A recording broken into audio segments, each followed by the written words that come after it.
बच्चों, हम हिंदी में व्याकरण सीखते हैं। व्याकरण यानी कि ग्रामर, और उसका आज टॉपिक है विशेषण। विशेषण यानी कि एडजेक्टिव। संज्ञा या सर्वनाम की विशेषता बताने वाले शब्द विशेषण कहलाते हैं, अथवा विशेषता बताने वाले शब्दों को विशेषण कहते हैं।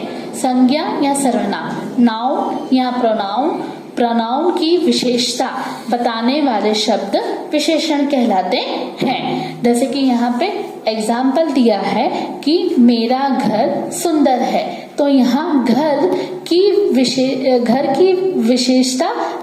विशेषता क्या है? तो घर की विशेषता घर सुंदर है, तो वो सुंदर उसकी विशेषता दर्शा रहा है। तीखी मिर्च का तीखा होना उसकी विशेषता बता रहा है।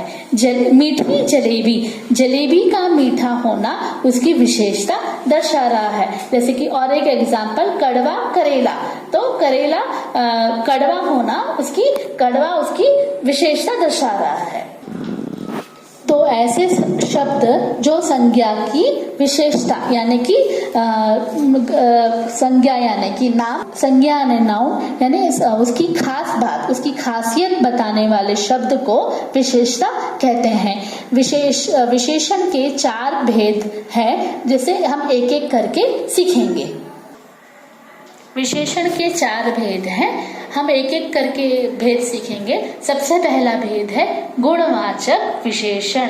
किसी संज्ञा या शब्द का गुण, दोष, रंग, आकार आदि का बोध कराने वाले शब्दों को गुणवाचक विशेषण कहते हैं। वन मोर टाइम, किसी संज्ञा या शब्द का गुण, दोष, रंग, आकार आदि का बोध कराने वाले शब्दों को गुणवाचक विशेषण कहते हैं।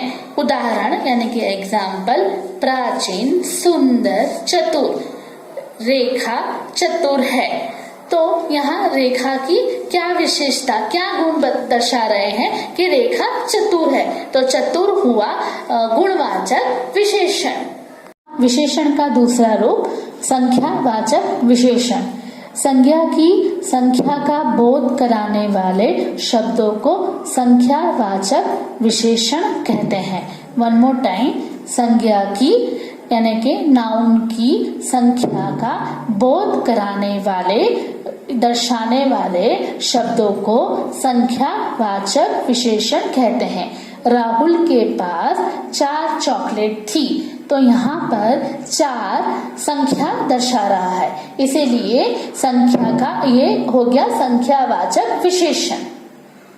तो जिस वाक्य में नंबर्स मालूम होते हो यानी कि संख्या मालूम होती हो, तो उसे संख्यावाचक विशेषण कहते हैं।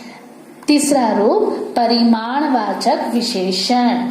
परिमाणवाचक विशेषण संज्ञा का नापतोल, परिणाम या मात्रा का ज्ञान कराने वाले शब्द को परिमाणवाचक विशेषण कहते हैं।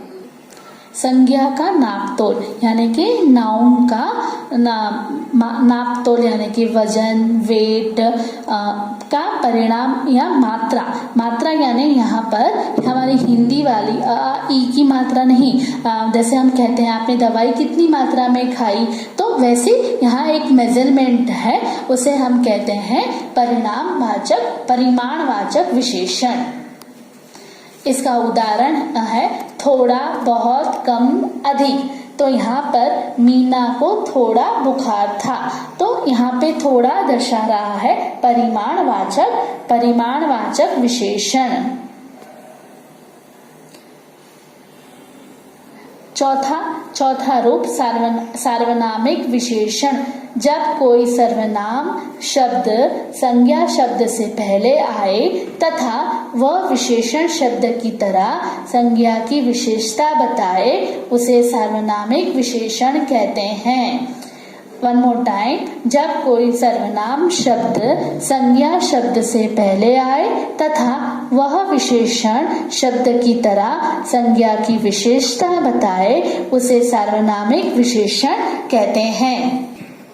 उदाहरण के तौर पर वह लड़की पढ़ रही है। तो यहाँ पे जैसे हमने पढ़ा, जब कोई सर्वनाम शब्द संज्ञा शब्द से पहले, तो यहाँ पे लड़की क्या है, संज्ञा है, तो उससे पहले क्या है, वह, तो वह क्या हुआ, विशेषण। वह लड़की पढ़ रही है, ये इसकी क्रिया है, तो इसे हम क्या कहेंगे, सार्वनामिक विशेषण।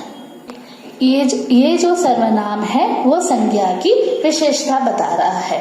मुझे आशा है कि आपको विशेषण और विशेषण के रूप समझ में आए होंगे और आपको इसे अच्छे से पढ़ना है और याद करना है। और मैं बार बार ये बात कहती हूँ कि आपका व्याकरण, आपका ग्रामर सही होगा तो आपको हिंदी भाषा पढ़ने में, लिखने में कोई भी तकलीफ नहीं आएगी। धन्यवाद।